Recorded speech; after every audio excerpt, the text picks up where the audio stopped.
Samajwadi party के राज्यसभा सांसद रामजिलाल सुमन ने एक बार फिर से विवादित बयान दिया है।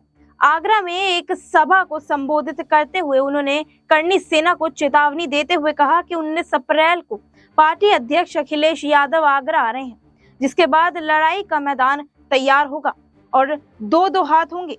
इस लड़ाई को कोई माई का लाल नहीं हरा सकता।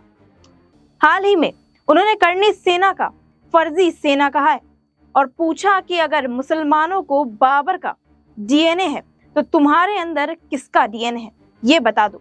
सपा सांसद रामजिलाल सुमन ने कहा कि ये लड़ाई हम लोगों की लड़ाई नहीं है, ये लड़ाई उन लोगों के लिए है जिन लोगों ने अखिलेश यादव के मुख्यमंत्री ना रहने के बाद मकान को गंगा जल से धुलवाया। ये लड़ाई उनसे है जो हिंदुस्तान के मुसलमानों को बाबर की औलाद बताते हैं। हम कहना चाहते हैं कि जब हम इस देश की इज्जत दांव पर लगी है तो हिंदुस्तान के मुसलमानों से साबित कर दिया है कि इस देश की मिट्टी से जिनकी मोहब्बत हिंदू को ही उतनी मुसलमानों को भी है। हिंदुस्तान के मुसलमानों ने कभी बाबर को अपना आदर्श नहीं माना, वो तो मोहम्मद साहब को अपना आदर्श मानते हैं। जब तुम ये कहोगे कि मुसलमान में बाबर का डीएनए है तो तुम में किसका डीएनए होगा, जरा बता दो। अखिलेश यादव जी 19 अप्रैल को आ रहे हैं, लड़ाई का मैदान तैयार होगा, विजय हमारी होगी, कोई माई का लाल रोक नहीं सकता।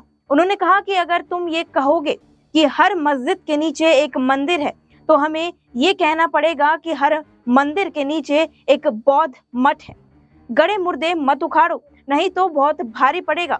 जब तुम बाबर को कहोगे कि मुसलमानों में उनका डीएनए है तो फिर तुम्हारे अंदर किसका डीएनए है, यही तो रायता फैला हुआ है।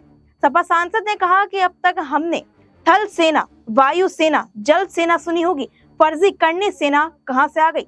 अगर सच में देश से प्यार है तो चीन से कब्जा छुड़वाने जाएं।